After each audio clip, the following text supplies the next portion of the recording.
otorrino. Bueno, hoy vamos a tocar lo que falta de cáncer urológico, que es la parte de cáncer genital. Vamos a tocar básicamente dos temas puntuales, como el cáncer de pene y el cáncer de testículo.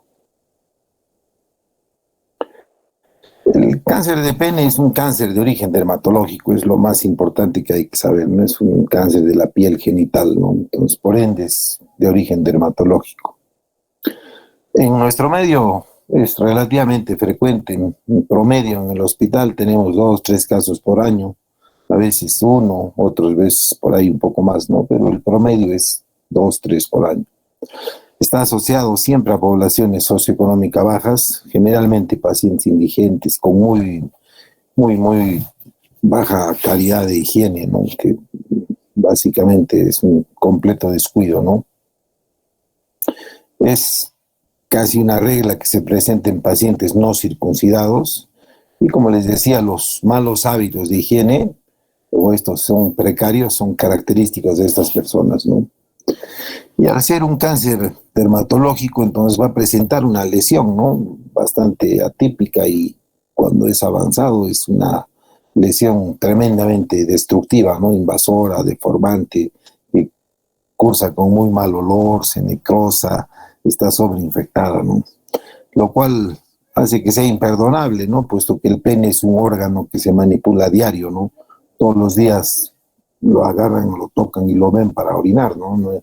No es una cosa que no está en tu espalda y no lo ves que apareció, ¿no?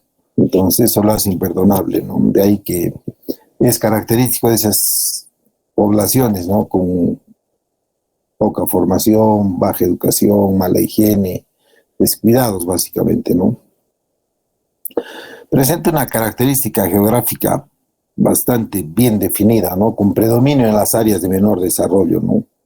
La estadística en Canadá e Inglaterra es 1.3 a 0.7 por 100.000 habitantes, ¿no? En Estados Unidos, parecido, 0.5 a 1 por 100.000 habitantes, ¿no? En Perú, México y Uganda aumenta a 12 por 100.000 habitantes, ¿no? En Paraguay es el proceso genitourinario maligno más común, ¿no? Los paraguayos tienen una incidencia de las más altas del mundo, ¿no? Básicamente el porqué es lo que acabamos de hablar, ¿no? Mala higiene, descuido, poca educación, no son circuncidados, etc. En India es muy raro en las poblaciones judías, menos frecuente en los musulmanes. Acuérdense, los judíos se circuncidan al 8º día, es un pacto que tienen con Dios para que sean reconocidos como hijos de David. Y los musulmanes también se circuncidan, pero ya a los 15 años, ¿no? Sabemos por la clase de pene que hicimos que la circuncisión es profiláctica contra el cáncer de pene si se hace antes del año de edad, ¿no? Después del año de edad, en teoría, hay casos de cáncer de pene en pacientes circuncidados. Es por eso que en poblaciones judías la incidencia de cáncer es 0, ¿no? De pene. Y en musulmanes baja mucho también porque hay circuncisión, ¿no? Y es mucho más común en los cristianos y en los hindús, que es la religión de India, ¿no? El gentilicio de India es indio, siempre decimos hindús, ¿no? Los hindús es una religión, ¿no? Entonces, cristianos e hindús ocupan un lugar mayor que judíos y musulmanes en India, ¿no? Se ha descrito en infantes, siendo más frecuentemente en adultos. La prevalencia mayor es alrededor de la 6ª década de la vida. El 22% son menores de 40 años, el 7% menores de 30 años. Y en Estados Unidos predomina 2-1 la raza negra o afroamericana versus la blanca, ¿no? Entonces, si se fijan, está bien de la mano con el tema de los países en vías de desarrollo o países pobres, ¿no? La incidencia del cáncer de pene varía en forma marcada respecto a los hábitos de higiene y a las prácticas culturales y religiosas en los diferentes países. La circuncisión es una medida profiláctica que está muy bien establecida, ¿no? Por la estadística que no deja mentir, ¿no? El cáncer epidermoide es el que predomina en los no circuncidados, el 75 y 90% de los casos. En general, todos tienen prepucios redundantes o prepucios fimóticos, ¿no? La higiene precaria y el acúmulo de esmegma producen un factor irritativo local y crónico, ¿no? El esmegma, que no es otra cosa que el desecho de detritos celulares del fondo de saco del prepucio, junto con suciedad, restos de orina, todo lo que pueda acumularse en un fondo de saco. Entonces da una formación media cremosa, blanquecina, ¿no? Que es un factor no solo que favorece irritación, sino a sobreinfección, ¿no? Y condiciona un proceso inflamatorio crónico, ¿no? Más si está ocluido por presencia del prepucio, ¿no? Como les dijimos, el cáncer de pene es infrecuente en judíos, lo que indica el papel profiláctico de la circuncisión neonatal. Qué mejor ejemplo que ese, ¿no? Ahora, la circuncisión realizada en edad adulta no protege contra el cáncer de pene. Incluso hay estudios que hablan, ¿no?, de circuncisión después del año, no tendría el mismo efecto protector que una circuncisión temprana o neonatal, ¿no? Actualmente el factor etiológico principal está representado por las infecciones virales, ¿no? Y de entre estas el papilomavirus humano, ¿no? Las infecciones por papilomavirus, por algún tipo de las cepas o los subtipos que existen de papilomavirus humano, unos son más oncogénicos que otros, ¿no? Ahora, la presencia de partículas virales en el carcinoma epidermoide del pene y la identificación del papilomavirus tipo 16 y 18 en estas neoplasias sugiere una implicación en la génesis de estos tumores. Ahora, es más frecuente el cáncer de pene en grupos de riesgo para enfermedades de transmisión sexual que en las que no, ¿no? Eso es no discutido, pero siempre es un tema que requiere un pequeño o un corto análisis. Si bien cualquier enfermedad de transmisión sexual te va a predisponer a otras infecciones de transmisión sexual, entonces es de esperar, ¿no? Alguien que tiene una o ha tenido más de una ETS o ITS, como quieran llamarla, entonces va a estar con certeza más predispuesto a tener infecciones virales, ¿no? Y de entre estas no se olviden el VIH y el papilomavirus humano, ¿no? Que van al final ser en gran medida factores que pueden condicionar la aparición de un cáncer de pene, ¿no? El papilomavirus para el cáncer de pene común, ¿no? El epidermoide, y el VIH para los sarcoma de Kaposi, que son enfermedades preneoplásicas que pueden terminar en cáncer de pene también, ¿no?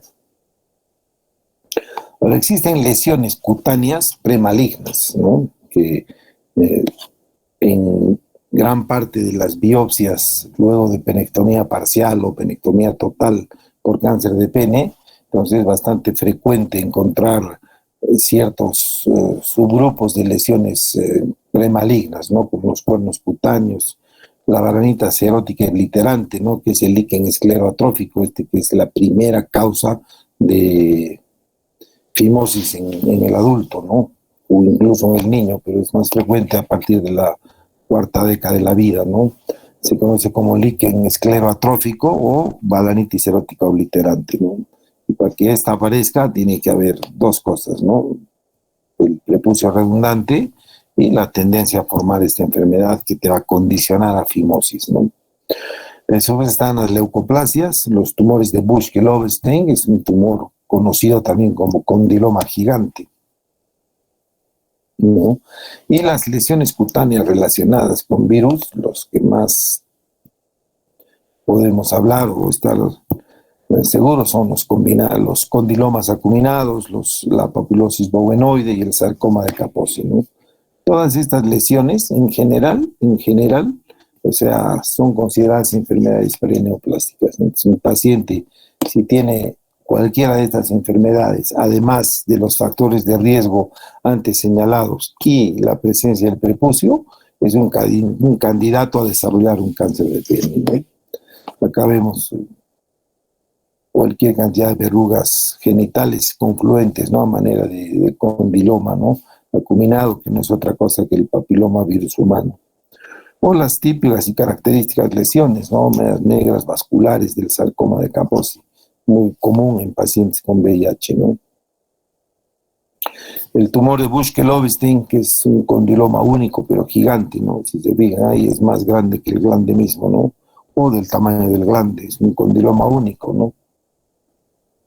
Esta la balanitis erótica obliterante, les decía, ¿no? Que son pacientes que tienen fimosis generalmente como consecuencia de esa retracción fibrótica y con zonas de esclerosis del prepucio, ¿no? Y las leucoplasias, que son lesiones características, ¿no? Irritativas, muy frecuentes debajo del surco balano prepucial y el glande en pacientes que tienen, ¿cómo se llama? Prepucio. Para la mayoría de estas lesiones es son muy poco frecuentes que aparezcan, ¿no? En las diferentes zonas que no sea el genital masculino, ¿no? Enfermedad de Bowen, eritroplasia de Queyrat, eso lo recuerdan, vimos en la clase de dermatología urológica masculina, ¿no? Son lesiones bastante características, ¿no? Que en ambas la sospecha principal es una lesión que no sana a tratamientos convencionales, ¿no? Por lo general tienen que tener más de 3 meses de estar presentes y con tratamiento no tienden a mejorar nada, ¿no? Incluso la circuncisión misma, en teoría un proceso inflamatorio crónico, una postitis, una balanopostitis, una balanitis erótica obliterante, o cualquier otra causa secundaria de fimosis o de lesiones en el glande o por fuera del pene que no mejoran con ningún tratamiento por el lapso de 90 días, entonces por lo general requieren una biopsia, ¿no? Para descartar, ¿no? Y si estamos ante una eritroplasia de Queyrat o una enfermedad de Bowen, pues ya tenemos prácticamente la alta posibilidad de que el paciente haga un cáncer, ¿no? Porque estas incluso son consideradas no neoplásicas, sino como carcinoma in situ.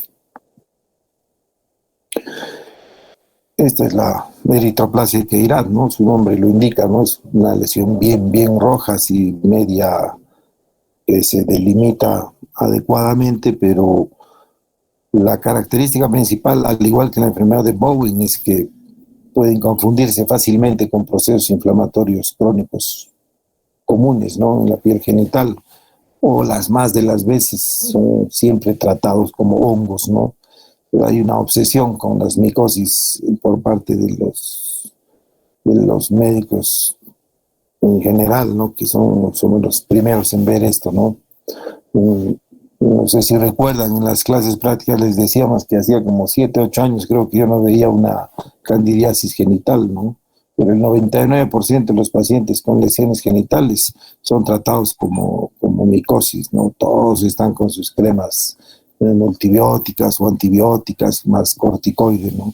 Porque lo único que hacen es distorsionar más la historia natural de la enfermedad y las más de las veces no solamente pierden tiempo, sino terminan no siendo diagnosticados porque la lesión es algo irreconocible y viene el problema de que pase el tiempo y termina convirtiéndose en un cáncer in situ y después en un cáncer invasor, ¿no? Pues por eso es importante, lesión que no cura, lesión que no sana, pararle un poco más de bola, ¿no? Algo está pasando, ¿no? Y el tema de la automedicación, los autotratamientos son un verdadero problema también, ¿no? Porque enmascaran las lesiones. Y cuando los exámenes físicos son insuficientes, ¿no? Muchas de esas lesiones pueden estar debajo de la piel del prepucio y si uno no hace un examen del pene adecuadamente, entonces puede pasar desapercibida, ¿no? En general, el cáncer de pene comienza a aparecer con más frecuencia entre los 30 y 40 y como les dije, a la sexta década de la vida es más común. Entonces, todos estos cánceres tienen bastantes años de no haber sido diagnosticados, ¿no? O también lo que les decía, ¿no? El paciente que no se cuida, ¿no? Siendo un órgano que se manipula a diario, ve la lesión, no le molesta, no le arde, no le da bola, ¿no? Y deja pasar años hasta que viene un problema, ¿no? Y recién aparece. En cuanto al carcinoma de pene, cerca del 97% de los tumores del pene son carcinomas epidermoides o de células escamosas, ¿no? Otras neoplasias primarias son los melanomas, que no son muy frecuentes, pero pueden aparecer en el pene con muy mal pronóstico, como cualquier melanoma, ¿no? Acuérdense, el melanoma ocupa el tercer lugar junto con páncreas y el pulmón en el grado de malignidad, ¿no? Son tumores altamente malignos, ¿no? Después están los tumores mesenquimales, ¿no? Sarcomas o carcinomas de células basales. La mayor localización en general está en el glande y el prepucio y con menor frecuencia en el compromiso de ambos, y luego el surco coronal y por último el cuerpo del pene, ¿no? Lo que sí, dependiendo de su grado de invasión o de destrucción, entonces va a comprometer prepucio, glande y cuerpo de pene, ¿no? Pero en cuanto a ubicación, esa es la frecuencia, ¿no? Las metástasis principalmente, cuando son tumores secundarios en el pene, es más frecuente que sean de vejiga o cáncer de próstata, y con menor frecuencia de riñón, colon, recto y el colon sigmoides. Esos son tumores secundarios, ¿no? Un poco respecto a la historia natural, ¿no? La presentación inicial, el 80% está restringido al pene, ¿no? Menos del 15% va a presentar enfermedad ganglionar regional y menos del 10% de estos pacientes van a presentar enfermedad sistémica, ¿no? Llámese metástasis, ¿no? Hepática o pulmonar. La enfermedad diseminada, el carcinoma epidermoide del pene, progresa en forma lenta, con invasión del corion y posteriormente de los cuerpos cavernosos, ¿no? Acuérdense, es un cáncer de origen dermatológico, ¿no? Entonces, el corion, cuerpo cavernosos, cuerpos esponjosos y finalmente la uretra. Si algo lo caracteriza al cáncer de pene, cuando comienza a ser invasor, es muy común que se produzca necrosis tumoral y que haya sobreinfección, ¿no? Si algo caracteriza a este tipo de cáncer es el mal olor o el olor nauseabundo que emana el paciente, ¿no? Muchas veces vienen por el olor, ni siquiera por el dolor o el sangrado o la destrucción que haya producido el cáncer, ¿no? En el pene. La clasificación PRM es la que se utiliza generalmente, pero con fines prácticos. Esta clasificación de Jackson es la más utilizada, que clasifica el cáncer de pene en estadios, ¿no? El estadio 1 es un tumor no invasivo que está localizado en el glande o el prepucio. Esta clasificación es útil sobre todo para plantear un tratamiento, ¿no? En el estadio 2 hay invasión ya de cuerpos cavernosos y la raíz del pene. En el estadio 3 hay compromiso de ganglios inguinales y el 4 hay invasión a estructuras vecinas, ¿no? Con presencia de masas linfáticas de metástasis a distancia. Una que otra imagen, ¿no? Muchas pueden, acá por ejemplo es un pene fimótico, pues la lesión está por dentro y le han colocado sonda porque muchas veces puede tomar el meato y generar obstrucción, ¿no? O lesiones así de tipo exfoliante, grandes, ¿no? Verrugosas o condilomatosas, ¿no? Y lesiones así destructivas, ¿no? Que ya se han comido gran parte del prepucio y uno observa que la lesión está invadiendo el glande, ¿no? Es común que tengan secreción y que tengan, ¿cómo se llama? El olor ese que les decía, ¿no? O lesiones así ulcerosas, únicas, atípicas, ¿no? Uno puede confundir con herpes, puede confundir con sífilis o con cualquier lesión chancromatoide, ¿no? Entonces, con un tratamiento convencional esas lesiones tendrían que revertir, ¿no? Pero si estas no revierten, entonces generalmente requieren de realizar una biopsia y de acuerdo al grado de compromiso de invasión o a la clasificación de Jackson plantear tratamientos, ¿no? Si la lesión es una vez extendido el margen tumoral, en general si hay una lesión, ¿no? Invasora profunda en cáncer de pene, entonces hay que dejar un margen de seguridad de 1.5 a 2 centímetros, ¿no? Lejos del tumor. Y para poder hacer una penectomía parcial es importante que por lo menos quede 4 centímetros de raíz de pene para que sea funcional en el estricto sentido del tema miccional, ¿no? Porque si tenemos un muñón menor a 4 centímetros después de una penectomía parcial, para el paciente va a ser un verdadero problema orinar, ¿no? Entonces a veces es mejor hacer una penectomía parcial y una derivación urinaria en el periné, ¿no? Se hace un meato perineal para que el paciente orine sentado, ¿no? Entonces, las penectomías parciales van a estar indicadas en aquellas lesiones invasores, ¿no? Tipo 1, tipo 2, en el cual si vamos a tener un buen margen o para que el paciente pueda orinar de pie o sentado sin mojarse los testículos, entonces es importante dejar ese tamaño mínimo de pene, ¿no? El diagnóstico, esa diapositiva que está en otro sitio, el diagnóstico, más del 60% de los casos acuden luego de 6 a 12 meses de tener la lesión, ¿no? En pacientes fimóticos puede pasar desapercibida la lesión, ¿no? Y es en general en los que se ve más, ¿no? En pacientes con un antecedente de fimosis de larga data, ¿no? Entonces esos 6, 12 meses quedan cortos porque al no verse la lesión, a veces duele, no duele, sangra, no sangra, huele, no huele. Entonces dejan pasar y pasa mucho, ¿no? Hasta que acuden en forma tardía, ¿no? Y lo común, lo frecuente es que los pacientes acudan en estados muy avanzados, ¿no? No solamente con fístulas uretrales, sino en general con enfermedad sistémica, ¿no?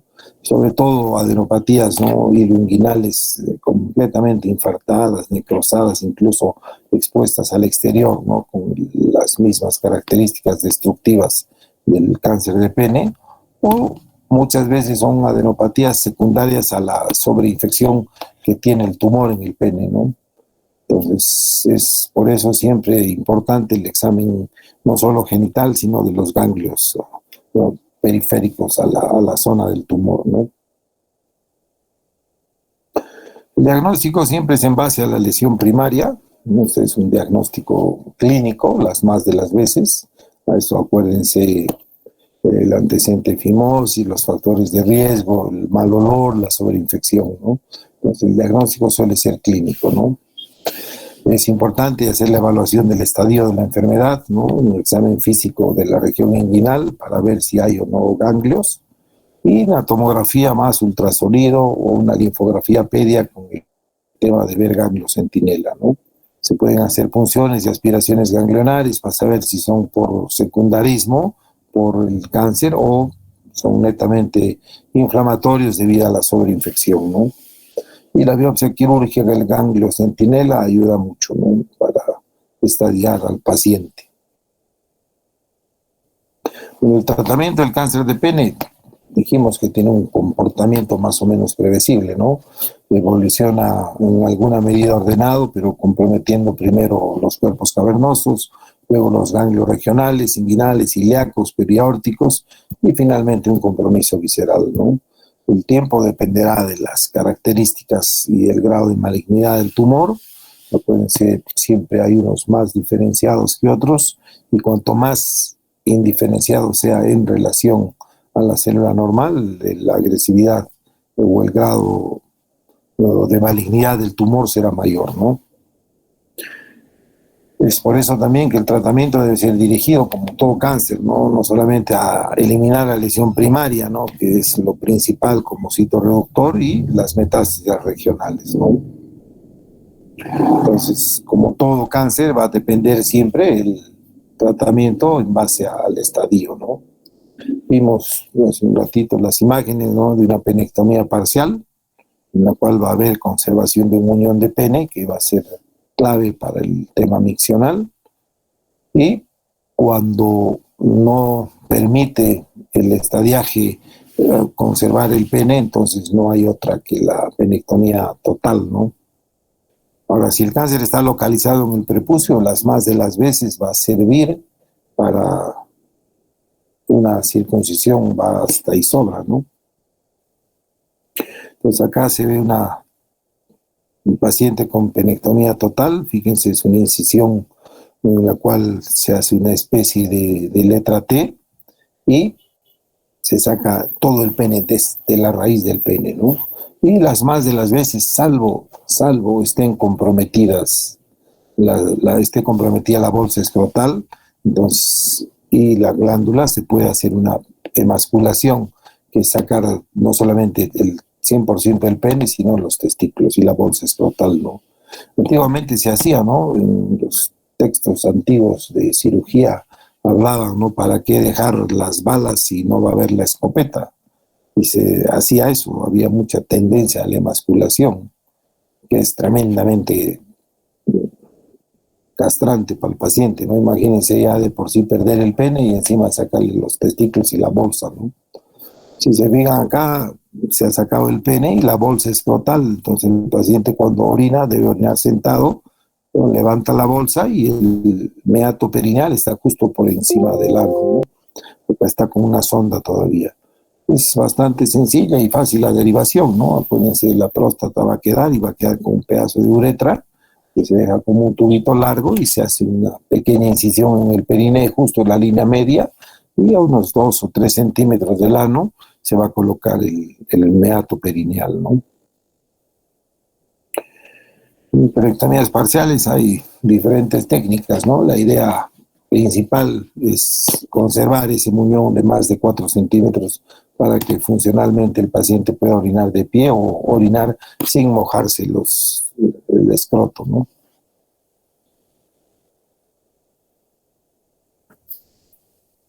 El tratamiento del tumor primario básicamente va a consistir en la eliminación completa del tumor, ¿no? Tratando de preservar hasta donde se puede el pene, ¿no? Ahora, si es del prepucio, la circuncisión bastará y sobra, pero dependiendo, ¿no? Hay que hacer seguimiento y control, para lo cual en gran medida ayuda la circuncisión, ¿no? Porque al no haber ya prepucio, entonces el paciente mismo es un autoevaluador confiable para avisar si aparece alguna lesión posterior a la circuncisión, ¿no? Entonces puede tener una recurrencia de 14 a 50%, ¿no? Dependiendo del tamaño y la localización de la lesión, ¿no? En el cuerpo del pene, amputación parcial o total, ¿no? Siempre hay que mantener un margen como mínimo, ¿no? De seguridad. Y las lesiones no invasivas, se puede hacer radioterapia, quimioterapia sistémica o ambas, sobre todo en pacientes jóvenes o reacios a la amputación, ¿no? Acá puede acudir en forma temprana, ¿no? Un paciente, entonces si la lesión es menor, pequeña, entonces se puede tratar, ¿no? Con radio, quimio, ¿no? O incluso con quemas tipo metotrexate, tratamientos tópicos, ¿no? Que pueden evitar una circuncisión o una amputación parcial o total del pene, ¿no? La idea es ser siempre conservador con el tema del pene, ¿no? Y cuando son enfermedades preneoplásticas o cáncer in situ, del tipo de Bowen o eritoplasia Queyrat, entonces se puede hacer también en estos cáncer in situ la cirugía de Mo, que es una cirugía láser micrográfica, ¿no? Que consiste en pelar capa por capa la lesión hasta llegar al corion o más allá con una lesión, ¿no? Con una piel sana, ¿no? La idea es conservar, como todo, ¿no? Cualquier órgano, si tienes un cáncer en el brazo, la solución radical siempre es sacar el brazo, ¿no? Pero si se puede conservar el brazo, en buena hora, ¿no? Pero manteniendo siempre un patrón de control y de seguimiento a largo plazo, ya programado, calendarizado, ¿no? Para evitar recurrencias, que si se fijan en las medidas aún amputadoras como una circuncisión, pueden condicionar una recurrencia, ¿no? Entonces, más si se trata solamente sobre la lesión, ¿no? El tratamiento de los ganglios definitivamente mejora la sobrevida, ¿no? A corto y largo plazo, ¿no?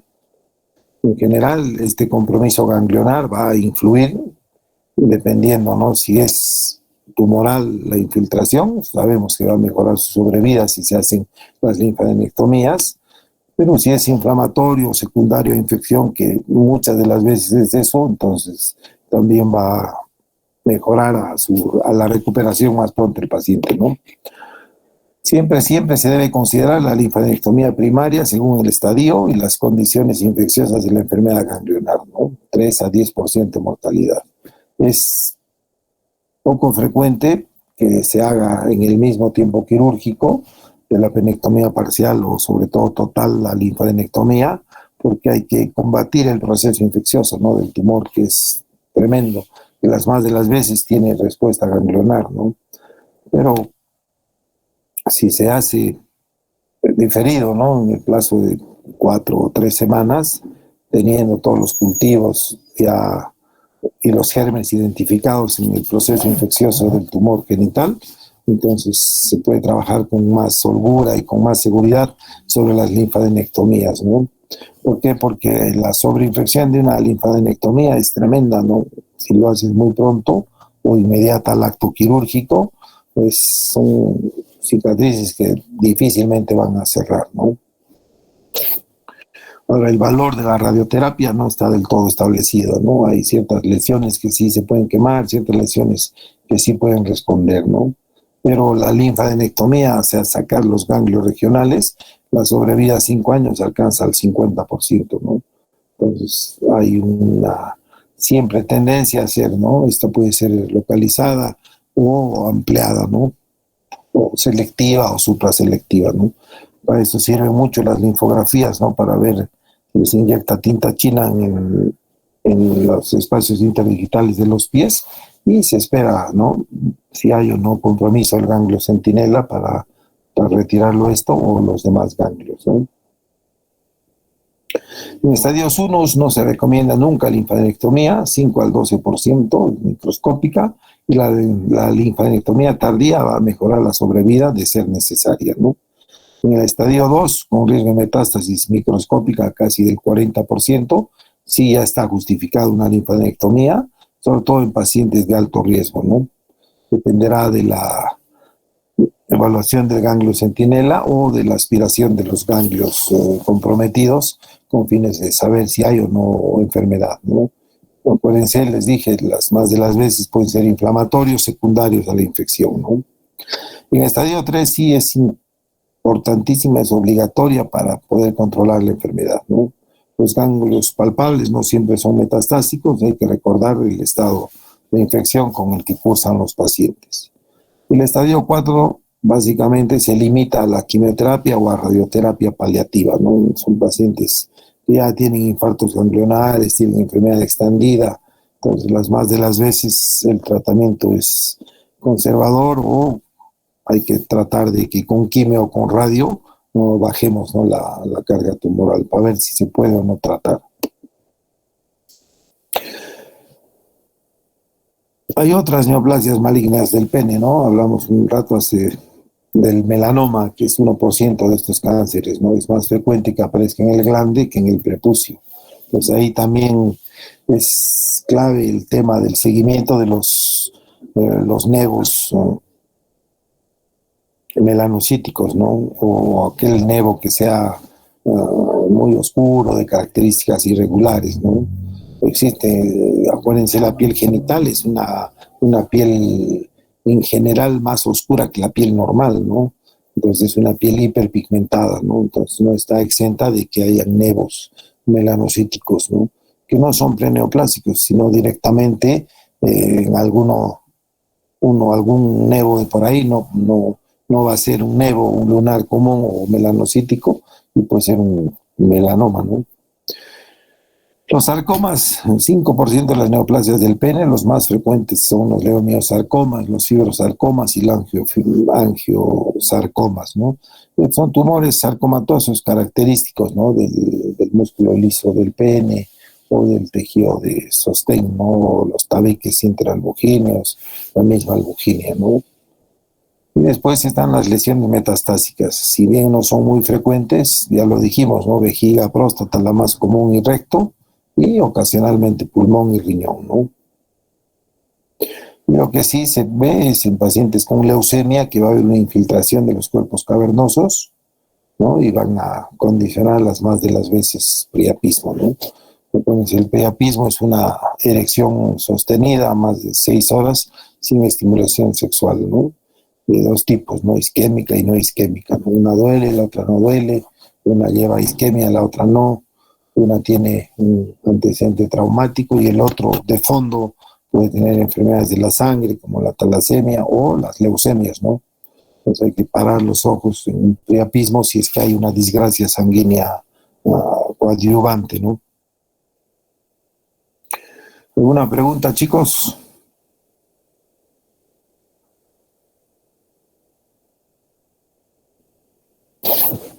Doctor, una consulta. ¿Y la tasa de recurrencia de la cirugía láser Es demasiada. No, es ¿Y hay bastante la bajo. cirugía láser en Perú? Sí, es bastante, ¿cómo se llama? Baja porque en general es en lesiones pequeñas, ¿no? Y que van a requerir un control estricto, ¿no? De seguimiento para ver una recurrencia, ¿no? Al ser lesiones tempranas, como todo cáncer, porque se hacen lesiones tempranas, nomás en estadios 1 o iniciales, entonces estos tienen buen pronóstico, ¿no? Es, ¿cómo se llama? Conservadora, ¿no? En gran medida, ¿no? Tiene el nombre de MOHS, MOHS, ¿no? Es un procedimiento bastante común utilizado en el cáncer de pene, ¿no? Donde se extraen capas individuales de tejido neoplásico, ¿no? Que son observadas al microscopio y a medida que uno va terminando de extirpar la lesión tumoral, entonces uno va a estar más seguro, ¿no? Porque no está dejando enfermedad, entonces de ahí que la tasa de recurrencia es baja, ¿no? Siempre y cuando, como toda cirugía, esté bien indicada, ¿no? La idea es extraer capa por capa en varias etapas, ¿no? Que siempre se inicia, ¿no? Por la zona del tumor y después alrededor del tumor, ¿no? Y siempre hay que estar verificando que no haya células cancerosas, ¿no? ¿Alguna otra pregunta?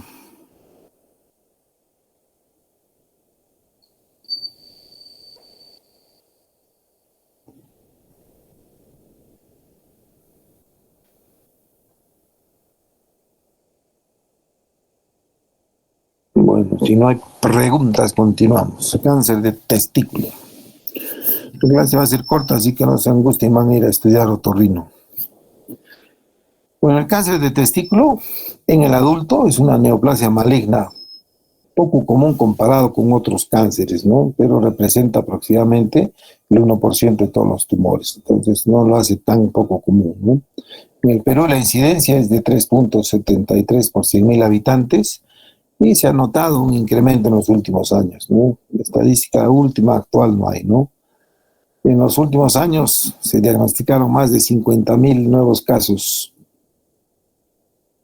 en un año en todo el mundo, ¿no? Es el cáncer más frecuente en varones entre 15 y 35, ¿no? Esto sí es lo que debe ser siempre tomado en cuenta, ¿no? Acuérdense, el cáncer de testículo aparece entre los 15 y 35 años, ¿no? Solamente el seminoma anaplásico es el que puede aparecer en mayores de 50 años, que es poco frecuente, siendo el seminoma el tumor más frecuente, ¿no? Pero en general de todos los cánceres de testículo, la mayoría está entre 15 y 35 años. Es más común en varones de raza blanca en relación a la raza afroamericana o asiática, ¿no? El 1 a 2% se presenta en forma bilateral y en los portadores con VIH se eleva el riesgo de seminoma, ¿no? A pesar que no está bien esclarecido, al parecer ocurren algunas alteraciones en la vida intrauterina que están relacionadas con la alteración de los genes dentro del cromosoma 12, lo que trae una expresión visible, no somática. Por ejemplo, la criptorquidia, las hernias inguinales en la infancia están asociadas, ¿no?, a cáncer de testículo, sobre todo si estas no han sido solucionadas, ¿no? Sabemos que la criptorquidia es una enfermedad que altera el desarrollo y descenso del testículo, que debe ser resuelta antes del año de vida con fines de no encontrar ya signos de daño testicular o alteración en las espermatogonias, ¿no? Pues de ser persistente esto, entonces una gran parte de pacientes con criptorquidia, o sea, presentan tumores testiculares, ¿no? Es una de las razones por las cuales la criptorquidia debe ser resuelta antes del año, ¿no? Para minimizar estos cambios o estas alteraciones relacionadas, ¿no? Otros factores: la exposición materna a hormonas femeninas durante la gestación, historia familiar de cáncer de testículo, padre, hermanos o primos, o haber tenido historia previa de cáncer testicular, dada la sincronidad, ¿no? Hay distintas variedades de cáncer de testículo. Las más frecuentes, como dijimos, son los germinales, el 95%, ahí están los seminomas, los cuales se subdividen en dos grandes grupos, ¿no? En un contexto clínico patológico, que son los seminomas, casi 48%, y los no seminomatosos, que es el resto, ¿no? Pero acuérdense, estos pertenecen al grupo de los tumores germinales, ¿no? 95% casi de todos los tumores testiculares. Y desde el punto de vista anatomopatológico, se divide en dos grandes grupos al cáncer testicular, ¿no? Estos los tumores de células germinales, que son derivados de las células germinales in situ, y los tumores no germinales, que no están relacionados con estas células, ¿no? Hay diferentes clasificaciones en el cual podemos ver, ¿no? Si hablamos de tumor de células germinales, entonces acá tenemos al seminoma típico, después al carcinoma embrionario, al tumor del seno endodermal, al coriocarcinoma, al teratoma postpuberal, la neoplasia de células germinales in situ, los tumores uroblásticos del sitio placentario, los tumores trofoblásticos del epiteloides y los teratomas con un componente maligno de tipo somático secundario, ¿no? Acá los que vale la pena tenerlos en cuenta siempre son los seminomas. El seminoma tiene tres tipos, el clásico, el anaplástico y el espermatocítico. Estos son los únicos que podrían aparecer después de la quinta década de la vida en las personas mayores, sobre todo el anaplástico. Los seminomas, ¿no? Lo más frecuente, casi 48% de este 95% de tumores se deben a los seminomas. Y después están el carcinoma embrionario y el coriocarcinoma y los teratomas, ¿no? Esos cuatro son los subgrupos más comunes de las células germinales, ¿no? O de los tumores de células germinales. Y los tumores de células no relacionadas con las germinales, que son los no germinales, es el tumor espermatocítico, el teratoma prepuberal, el tumor del seno endodermal y el tipo prepuberal, ¿no? Y hay un tumor mixto que es endometrial y del endodermal, perdón, y el teratoma de tipo prepuberal. Estas neoplasias se pueden encontrar en forma pura o más frecuente combinada, ¿no? Es muy común en el estudio anatomopatológico que hagamos un muestreo del testículo extirpado y que encontramos un componente seminomatoso con coriocarcinoma o un teratoma con coriocarcinoma. Pues eso para el pronóstico es importante porque dependiendo de la estirpe tumoral, si es combinada o es única, entonces los diferentes tratamientos, además del estadiaje, van a sabernos decir si hay que hacer solamente quimio o quimioradio o solo la cirugía bastará como tratamiento curativo, ¿no? Por eso que es importante siempre saber el tipo histológico del cáncer, ¿no? No solamente en el testículo, sino en general en cualquier tipo de cáncer, ¿no? Por eso el cáncer siempre tiene que tener un diagnóstico histopatológico, ¿no? Que eso sirve tanto para el tratamiento, para el pronóstico y también para el tema de la herencia, ¿no? Saber qué tipo de tumor es.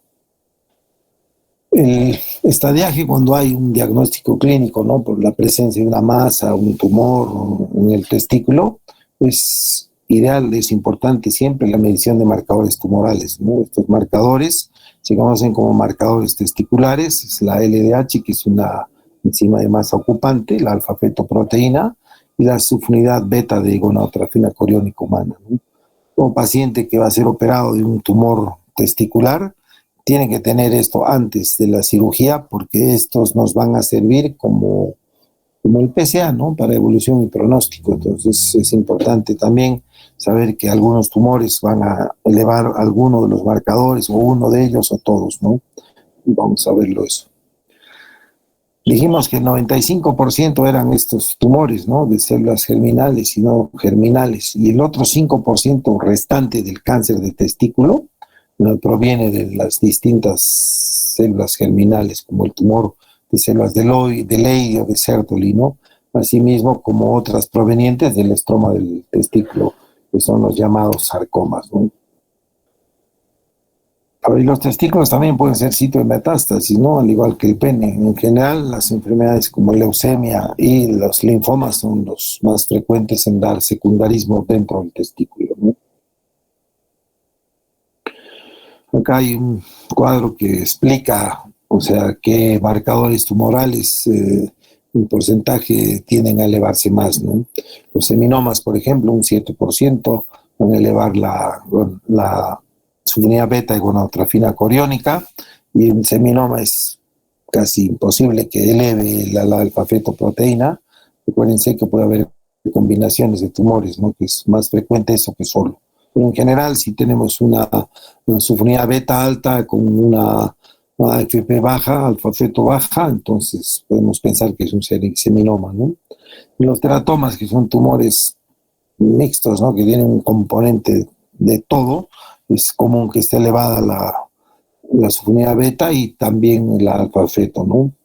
Y los teratocarcinomas y los coriocarcinomas, que son básicamente carcinomas embrionarios, entonces en esto sí es bastante común encontrar la subunidad beta alta, ¿no? Y la alfa-feto también, excepto el coriocarcinoma, que de estos que vemos en pantalla son los más agresivos, los que tienen una carga tumoral más agresiva, ¿no?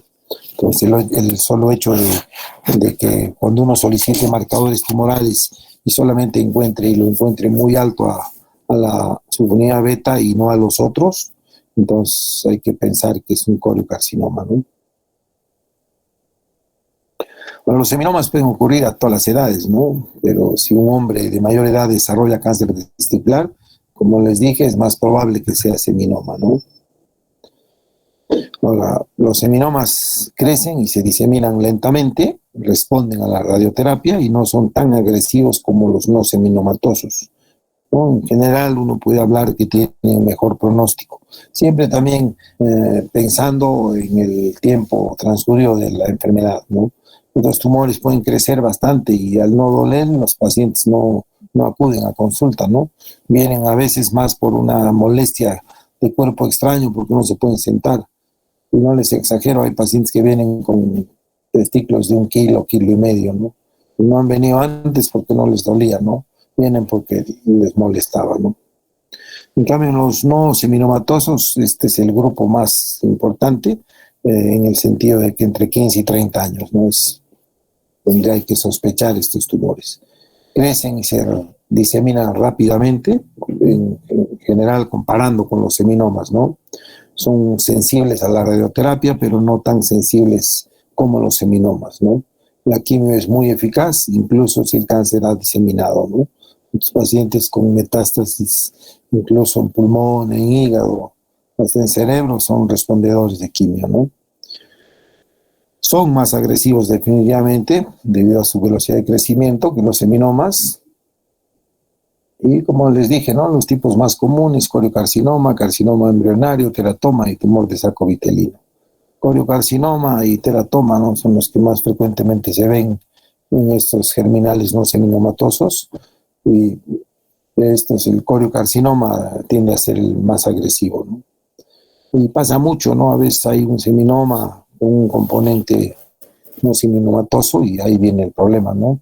En general es como tener 2 tumores en uno, ¿no? Que eso lo hace más agresivo y más complicado el tema del tratamiento, ¿no?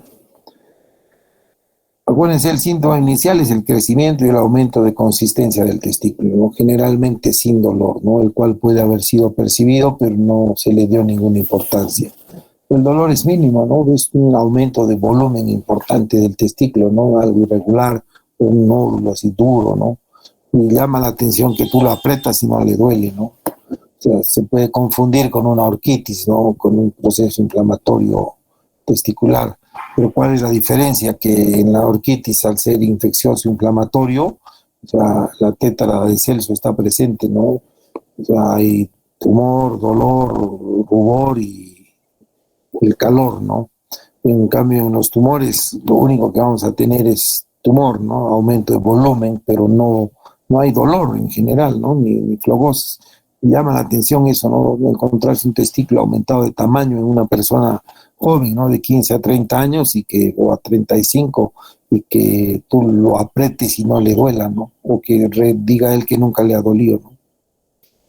Ahora, cuando el tumor se disemina al retroperitoneo, sí va a condicionar gran dolor, ¿no? En la región dorsolumbar puede haber edema de miembros inferiores, puede ser varicocele. Asimismo, si el tumor llega a los pulmones, es común que el paciente en general venga por dificultad respiratoria, ¿no? Y puede tener antecedentes de esputo con sangre y demás, pero una insuficiencia respiratoria aguda en una persona de 15 a 35 años, así de forma brusca, hay que sospechar en cáncer testicular, ¿no? Ahora, con el tema del COVID, bueno, cualquier insuficiencia respiratoria aguda es COVID, ¿no? Hasta que no demuestre lo contrario. Pero si esa persona tiene 15 a 35 años, bajen y examinen los genitales y van a ver que las más de las veces se van a encontrar con una sorpresa y con una presencia de un tumor, ¿no? Ahora, si el tumor va a llegar al hígado, o sea, puede haber manifestaciones del tipo ictericia, náuseas, vómitos, ¿no? Y si llega al cerebro, en general es común que haya trastornos de conciencia, cefalea, convulsiones y alteraciones de la marcha o la sensibilidad. Obviamente dependiendo del tamaño de la masa tumoral y de la localización, ¿no? Las manifestaciones de presentación del cáncer testicular son atribuibles a la enfermedad metastásica en aproximadamente el 10% de los pacientes. Los síntomas van a variar, como les dije, dependiendo del sitio de metástasis, ¿no? Acuérdense, en general, siempre son asintomáticos los estadios tempranos. Y lo que más podría aparecer es el crecimiento de la masa, ¿no? Pues de ahí la importancia del autoexamen, que es algo que no hacemos, ¿no? El autoexamen es vital para encontrar una lesión inicial o temprana, ¿no? Ahora, la presencia de una masa, ¿no?, en el cuello, es una metástasis en un ganglio supraclavicular, o la presencia de tos o disnea en un paciente joven, ¿no?, va a ser metástasis pulmonar, o anorexia, náusea, vómitos, hemorragia gastrointestinal, pérdida de peso, las metástasis retroduodenales, ¿no? O dolor de espalda o dolor lumbar intenso, ¿no? Es característico de la enfermedad retroperitoneal voluminosa, ¿no? En general va a afectar no solo al psoas, sino a las raíces nerviosas y va a condicionar a síndromes compresivos, ¿no? El dolor óseo, cuando hay metástasis esqueléticas, o síntomas del sistema nervioso central o periférico, ¿no? Como afectación cerebral o de la médula espinal o de la raíz periférica comprometida, ¿no?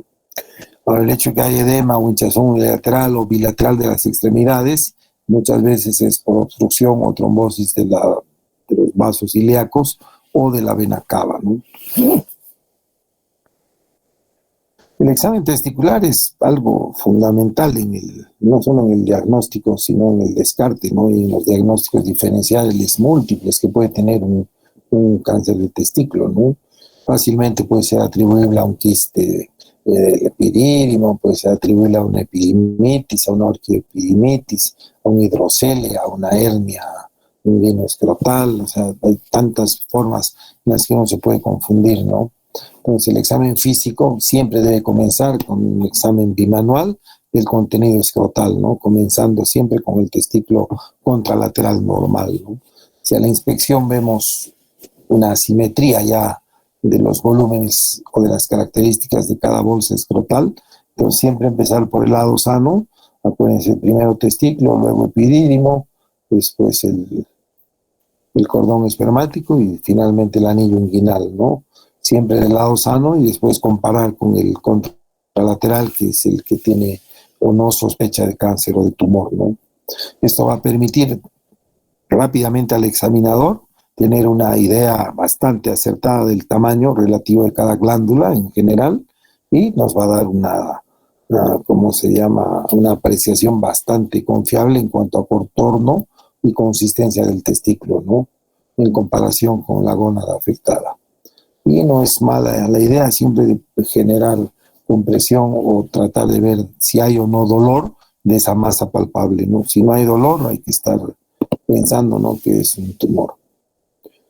Y el testículo debe palparse, ¿no? Con cuidado, como hemos visto, ¿no? Entre el pulgar y los dedos, y los primeros dos dedos de la mano, ¿no? Siempre el paciente de pie o recostado en posición examen dígito rectal, pero sobre todo en un ambiente cálido, tranquilo, ¿no? Porque de por sí ya el paciente está asustado, o si le duele o le hace doler, o pónganse si es un menor y grita, pues la bolsa se va a encoger y eso va a dificultar tremendamente la palpación de los testículos, ¿no?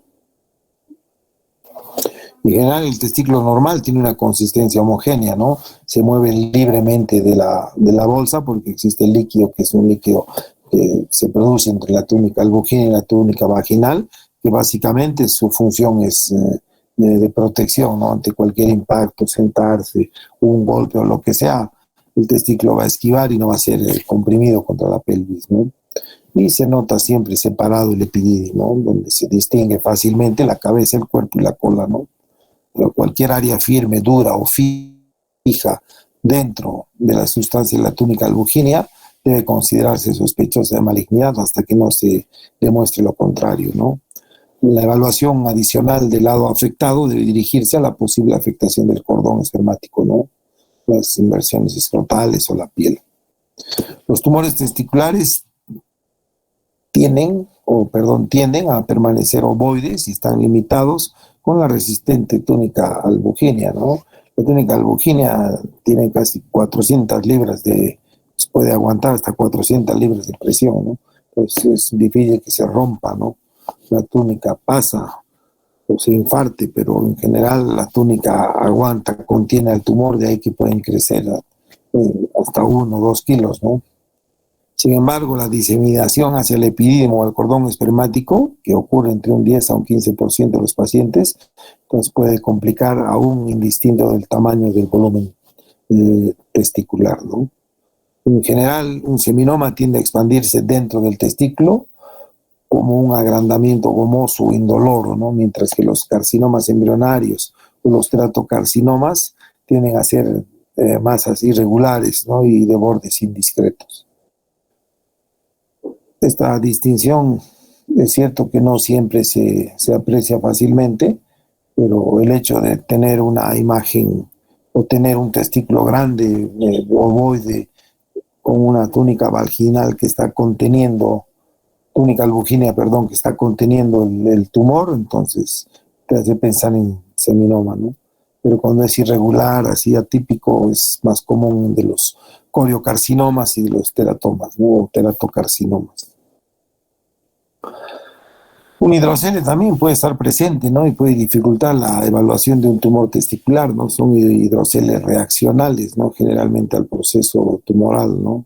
En tales casos, una ecografía del escroto es una de las técnicas más difundidas, más rápidas y confiables para descartar, ¿no? Si el hidrocele es primario o es secundario a una neoplasia, ¿no?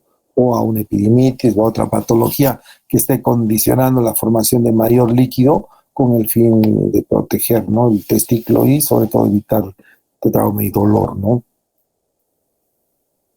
El examen físico también debe incluir la palpación del abdomen en busca de evidencia de enfermedad ganglionar o compromiso visceral, sobre todo el abdomen bajo, la zona inguinal. La evaluación de rutina de los ganglios linfáticos supraclaviculares puede revelar también la presencia o no de adenopatías en casos de enfermedad avanzada, ¿no?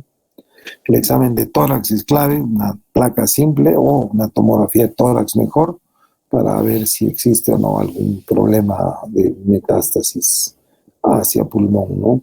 Y también puede revelar ginecomastia, ¿no? O afectaciones de otro tipo torácico. Las vías de diseminación del cáncer testicular básicamente son linfática y hemática. La linfática viajan desde el testículo a través de los canales linfáticos hacia los ganglios de la parte posterior del abdomen, al retroperitoneo, ubicándose alrededor de dos grandes vasos, ¿no? La arteria aorta y la cava. Secundariamente, si estos ganglios están infiltrados, podrían comprometerse los ganglios pélvicos, mediastinales y supraclaviculares. Esto se observa tanto en seminomas como en los no seminomatosos, ¿no? Pero más común en el seminoma.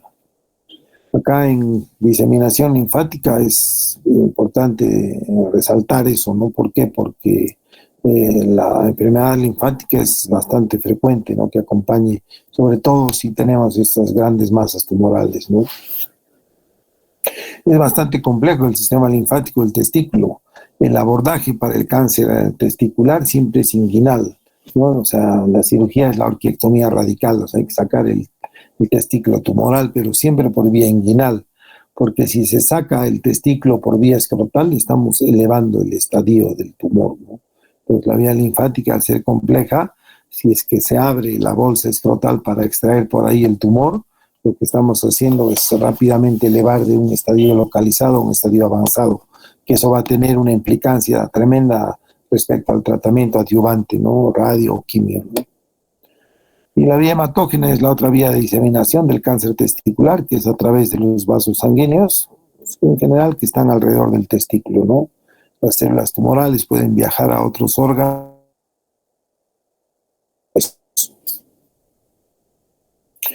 La evaluación médica es clave, ¿no? Siempre se debe preguntar sobre los síntomas, después examinar al paciente y en un inicio el testículo sano, como dijimos, y luego el afectado, ¿no? Con fines comparativos. Para teniendo que hacer un diagnóstico diferencial con otras patologías benignas, la más común, la orquidoepididimitis, el hidrocele, la torsión testicular, la hernia inguinoescrotal, etcétera, ¿no? Asimismo, también se buscarán lugares de metástasis descritos en abdomen o ganglios linfáticos en el cuello, ¿no? Y se explorará la fisiología respiratoria y del sistema nervioso central. Sobre todo el aparato respiratorio, ¿no? De todos el lugar más frecuente es el tema del tórax, ¿no? Se deben solicitar exámenes complementarios, ya lo dijimos, con marcadores tumorales, que son estas proteínas que elabora el cáncer testicular y que se detectan en sangre, ¿no? Nos permiten confirmar las más de las veces el diagnóstico y nos sirven sobre todo para seguimiento de su enfermedad, ¿no? Los 3 marcadores séricos que han establecido funciones tanto para el tratamiento y el seguimiento, ¿no?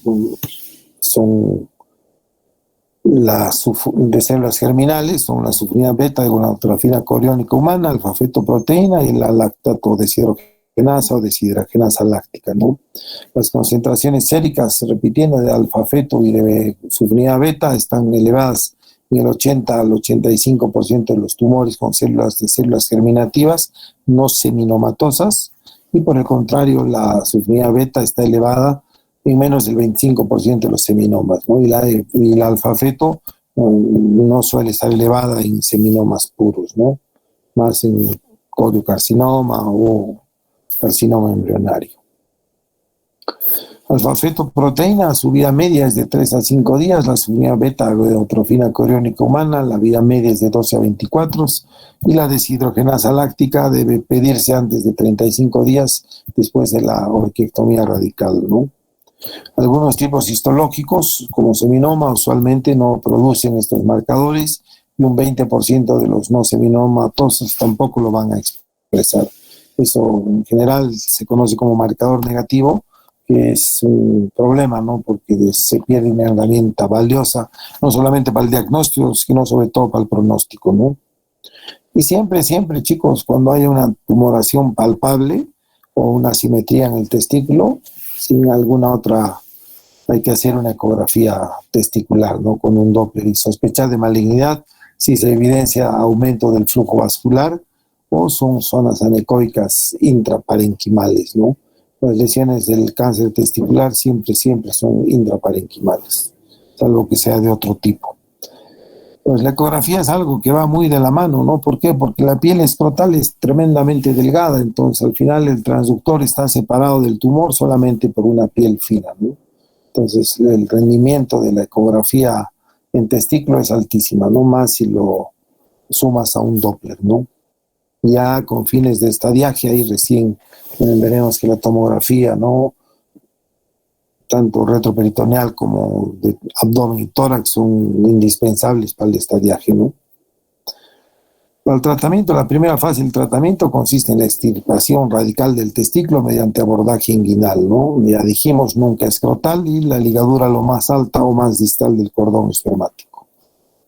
Es considerada una emergencia oncológica en todos los centros de atención especializada una vez realizado el diagnóstico. Siempre se utiliza ese aforismo, ¿no? Del apendicitis y la peritonitis, ¿no? Apéndice que ve, apéndice diagnosticada en el día, uno debe ver la noche, ¿no? Igual con el cáncer testicular, ¿no? Es de las pocas, yo diría de repente la única, junto con la compresión medular por cáncer de próstata, es de las pocas emergencias urooncológicas que existen en cualquier hospital, ¿no? Tumor testicular que se encuentra tiene que ser operado en el día, ¿no? Y una vez establecido el tipo histológico y habiendo realizado el estadiaje para descartar si hay o no metástasis y efectuando nuevamente un dosaje de marcadores tumorales para ver el comportamiento una vez de retirada la glándula, que en general se hace 35 días después de la orquiectomía radical, se tratará de acuerdo a los hallazgos que podamos encontrar, ¿no?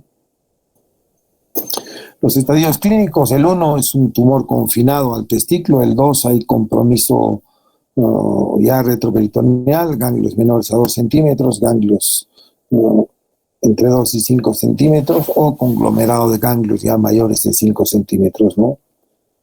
Y el estadio clínico 3 es un tumor que compromete vísceras, ¿no? Básicamente hígado, pulmón y cerebro. El seminoma, en este hay 3 opciones, ¿no? 1, la observación, una vez que se le ha sacado el testículo tumoral y tenemos el estudio histopatológico, ¿no? Solo se controla con exámenes periódicos, algo difícil en nuestro medio porque en general hay poca adherencia al tratamiento y sobre todo al seguimiento, ¿no? Se operan, se sienten bien y no vuelven nunca más, ¿no? O pacientes sometidos a radioterapia profiláctica en retroperitoneo, o pacientes sometidos a quimioterapia a base de carboplatino. Esos son los 3 escenarios que podemos tener, ¿no? En un paciente después de orquiectomía con diagnóstico ya confirmatorio de seminoma, ¿no? Este tratamiento se determina conforme a la adopción de grupos de riesgo, que puede ser de bajo, solo observación, o alto riesgo, con los cuales se ha hecho, además de la orquiectomía, quimioterapia y radioterapia, ¿no? En general hay enfermedad metastásica oculta. Estos factores de riesgo en general son tumores mayores de 4 centímetros o que ya tienen invasión a red de testis, ¿no? Se prefiere la quimio por ser menos tóxica que la radioterapia. Bueno, depende mucho, esto no hay bastantes escuelas. En cambio, en los no seminomas, en estos también hay 3 formas de tratamiento, obviamente como todo en cáncer, dependiendo del estadio. 1 es la observación post-orquiectomía, la cirugía de retroperitoneo, que son las disecciones retroperitoneales primarias, con preservación de fibras nerviosas postganglionares que permiten la eyaculación en el 95%, ¿no? Si se hace por cáncer testicular, disecciones retroperitoneales o cirugía retroperitoneal, para linfadenectomías, acuérdense que son pacientes jóvenes, ¿no? Entre 15 y 35 años. Entonces en ellos es importante siempre el tema de la conservación de espermatozoides con fines de fertilidad, ¿no? Porque la cirugía esta puede condicionar alteraciones de la eyaculación, o también la quimioterapia va a condicionar tremendamente daño, ¿no? Las células formadoras de espermatozoides. Y la quimio es un bombazo, ¿no? Bleomicina, etopósido, y siempre está el platino presente, ¿no? Entonces ahí, si no se toma en cuenta el tema de la fertilidad, que lo vamos a ver en un rato, entonces es un problema, ¿no? Pero el tratamiento se hace siempre a base de la evaluación de riesgo en el cáncer testicular, ¿no? En el tumor primario, que se sustenta en la presencia de la invasión de vasos linfáticos o sanguíneos o la presencia de carcinoma embrionario en más del 50% del tumor, ¿no? En el caso de ser mixto. Y la ausencia de tumor de seno endodernal, que es otro factor de mal pronóstico. Ahora, si hay factores de riesgo, requerirá observación, de lo contrario recibirá quimioterapia o disección retroperitoneal. Independiente del tratamiento, la sobrevida a 5 años del cáncer específica, del cáncer testicular, está cerca del 100%, ¿no? Entonces, tienen un muy buen chance de ser respondedores, ¿no? Con radioterapia pasa algo diferente. La radioterapia está indicada en tumores seminomatosos en estadios iniciales, dirigido básicamente al retroperitoneo. Ya sea cuando la TAC no muestre evidencia de ganglios o los ganglios sean menos de 2 centímetros, ¿no? El compromiso mayor es siempre tratado con quimioterapia antes que radioterapia. El seminoma, sobre todo el clásico y el anaplásico, no tanto el espermatocítico, son extremadamente radiosensibles, ¿no? La radioterapia adyuvante hacia el campo paraórtico y a los nódulos ilíacos ipsilaterales en palo de golf, con moderadas dosis, ¿no? De 20 a 24, pueden reducir el porcentaje de recurrencia en 1 a 3%, ¿no? La radioterapia adyuvante a los ganglios supradiafragmáticos, por su localización, no está indicada, ¿no? Ahora, este tratamiento también tiene efectos colaterales, ¿no? Ya no es vitamina, básicamente, ¿no? Va a condicionar diarrea, cansancio, dolor abdominal, ligera anemia, disminución de los leucocitos y plaquetas, ¿no? Son pacientes que quedan bastante inmunodeprimidos, entonces tienen que ser cuidados con el máximo esmero, ¿no? Ahora, el testículo que no fue operado tiene que protegerse. Si se va a hacer radioterapia, poner algo con plomo o alguna medida de protección, ¿no? Porque puede recibir ese testículo sano radiación y ocasionalmente va a dañar los espermatozoides, ¿no? En general, la carga genética se puede ver alterada por la radioterapia, ¿no? En sucesivas veces. A lo largo del tiempo, la radioterapia puede ocasionar cánceres secundarios como melanoma, cáncer de estómago, próstata, vejiga, colon, recto, páncreas, ¿no? Ya, en general, hay que ser no solamente piña, ¿no? Pero son pacientes que tienen estas mutaciones, las que hablamos el primer día, ¿no?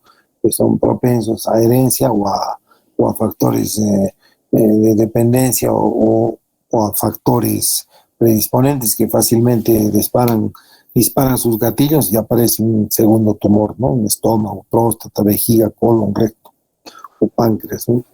También se ha observado un aumento de hasta 2.5 veces de enfermedad coronaria entre los que reciben radioterapia en el mediastino, ¿no?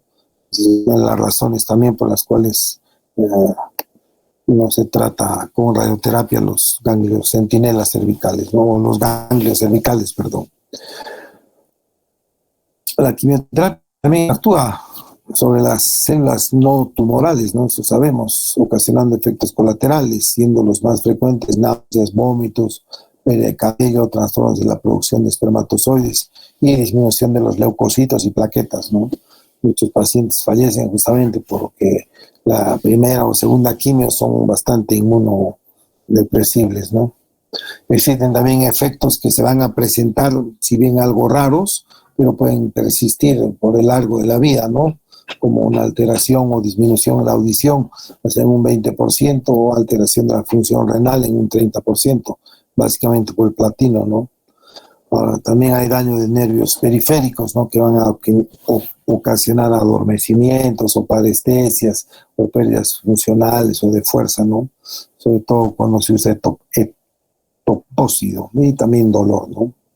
También se han observado problemas de la función respiratoria por daño en los pulmones, ¿no? Sobre todo con bleomicina hasta un 7%. La enfermedad coronaria se eleva hasta 1.5 veces después de la quimio, ¿no? Y en caso de recurrencia o progresión después de la quimioterapia pueden recibir una segunda de rescate con ifosfamida, vinblastina o paclitaxel, ¿no? Estas dosis en diferentes combinaciones produciendo o pudiéndose rescatar hasta un 35% en los pacientes, ¿no? La cirugía del retroperitoneo es clave, ¿no? Sobre todo en los carcinomas embrionarios, coriocarcinomas, teratomas, ¿no? Este tipo de cirugía en general está indicada para ese tipo de tumores, los no seminomatosos, y también en pacientes con enfermedad avanzada o que recibieron quimio y que aún tienen ganglios mayores en retroperitoneo, ¿no? Se extirpan los ganglios que están alrededor de la cava para ortocava, siendo los límites el hilio renal en ambos lados y los uretes y las arterias ilíacas primitivas bilateral de disección retroperitoneal estándar dentro de las 6 semanas de finalizada la quimio, ¿no? Ahora, el patólogo debe informar posteriormente si existe o no cáncer en esos ganglios, hasta un 20%, y si este tejido está muerto o presenta necrosis en un 40%. o si está combinado a teratoma, otro 40%. Solo se indicará una nueva quimio en el primer caso, ¿no? Caso usualmente 2 con BEP, que es quimio adicional, ¿no? Y el teratoma no es sensible a quimio ni a radioterapia, ¿no? Entonces, solamente si después de la extirpación de los ganglios retroperitoneales encontramos presencia, ahí se puede dar una quimio de rescate, ¿no? Con etepósido, con platino. Ahora, este tratamiento quirúrgico trae algunas complicaciones, ¿no? Como la pérdida de la eyaculación, 5% cuando el cáncer está inicial y 80% cuando hay cáncer avanzado o enfermedad ganglionar diseminada a forma de masa, ¿no? Y puede haber problemas del tipo de obstrucción intestinal o colección de líquido dentro del abdomen, ¿no? Los famosos linfoceles. Ahora, en el caso de refractariedad a la quimioterapia por marcadores tumorales elevados, se puede realizar una disección retroperitoneal extendida, ¿no? Lográndose hasta un 50% de respuesta. Aquí sí hay que irse ya por encima y por debajo del hilio renal, ¿no? La fertilidad en cáncer de testículo, ¿no? Acuérdense, al diagnóstico aproximadamente el 50% de los pacientes de cáncer de testículos ya son estériles y el otro 50% restante puede verse afectado por la cirugía, por trastorno de eyaculación o la quimio, el platino, sobre todo sobre la espermatogénesis y la radioterapia, ¿no? También va a quemar las espermatogonias, ¿no? En esos dos últimos hay que esperar entre 2 a 3 años para que puedan experimentarse recuperación de los espermatozoides. Entonces es por eso que se recomienda antes del tratamiento ser evaluado por un especialista, si hay andrólogo, si no el mismo urólogo es el responsable de hacerlo eso, quien solicitará un examen de semen para averiguar su calidad de semen y cantidad de espermatozoides.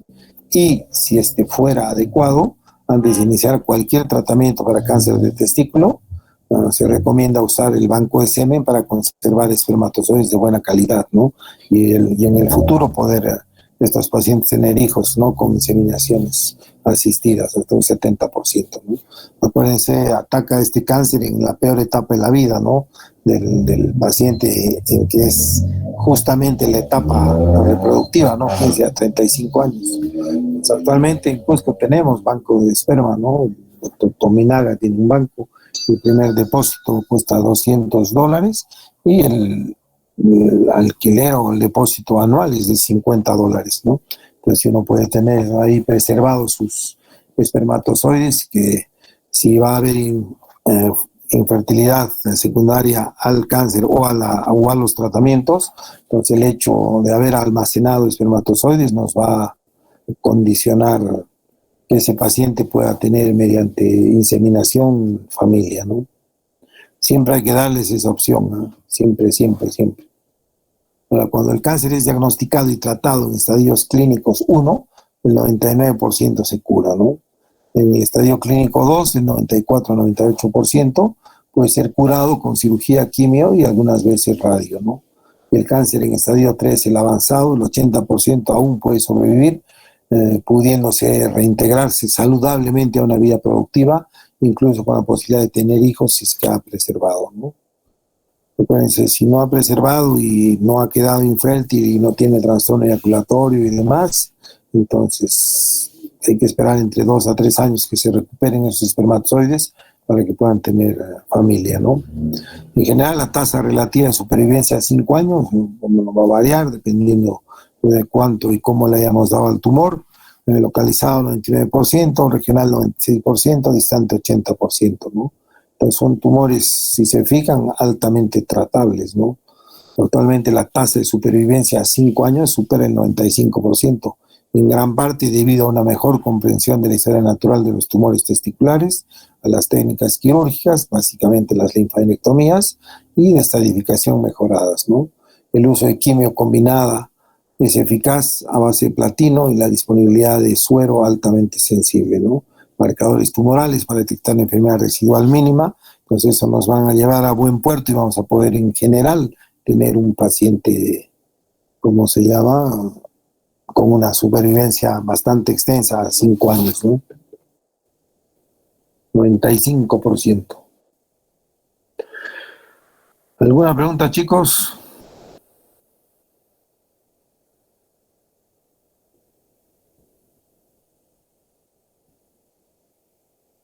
tratamiento, acuérdense, como todo cáncer, siempre va a depender de la etapa, ¿no? Y del tipo tumoral.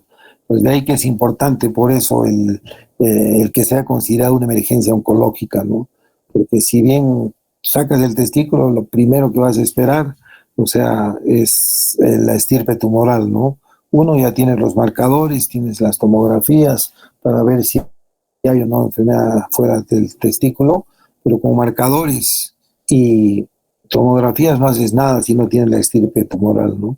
Tienes que tenerla no solamente porque puede ser combinada, puede haber 2, 3, hasta 4 tipos de tumores en un mismo testículo, ¿no? Entonces el tratamiento va a depender en gran medida de esa etapa, ¿no? Y acuérdense, tenemos cirugía, radio, quimio para darle, ¿no? Entonces ahí es, ¿cómo se llama? Importante eso, ¿no? La etapa más temprana del cáncer de testículo se pone etapa 0, ¿no? O referida como neoplasia in situ, ¿no? En células germinales, o que tenga alteraciones, ¿no? Los otros grupos o las otras etapas, o sea, van a ir, ¿no? 1, 2, 3, 4, como vimos, ¿no? Ya dependiendo de los diferentes compromisos que tengan, ¿no? el tumor. ¿Alguna otra pregunta, chicos?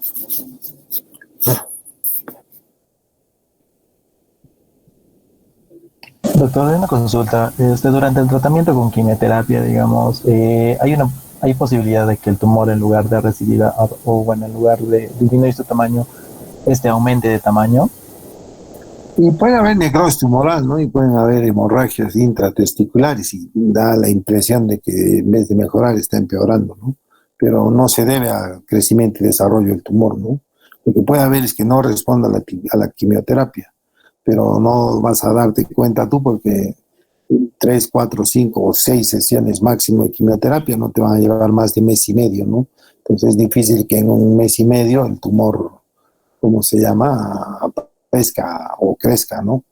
Salvo que, ¿cómo se llama?, tengas enfermedad ganglionar extensa, ¿no? Y al no responder te dé la impresión de que crezca, ¿no?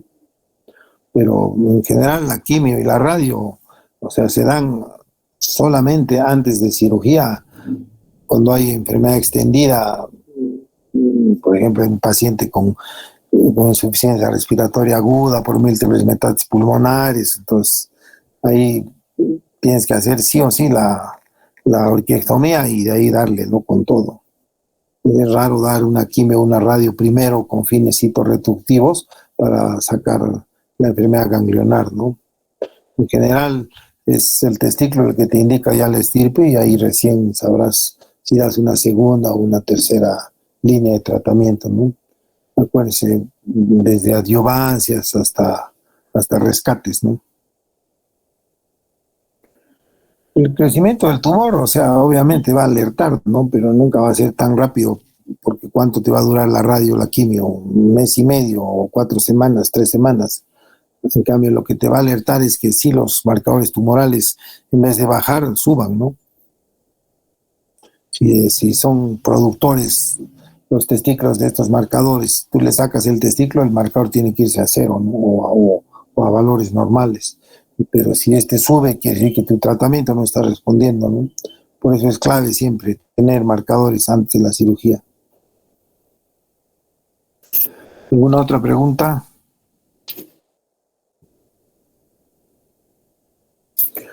No están con ganas de preguntar, chicos. Deben estar preocupados en su examen.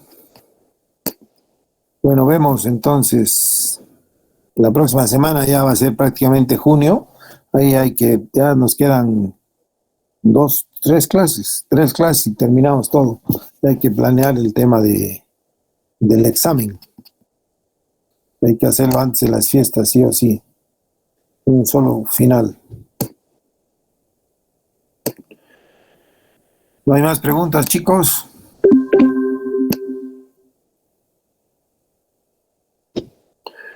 Bueno, si no hay preguntas, nos vemos el próximo lunes, en teoría. Pueden estudiar, chicos. Aprovechen que tienen un segundo examen, que es una segunda oportunidad para levantar las notas. Muchas gracias.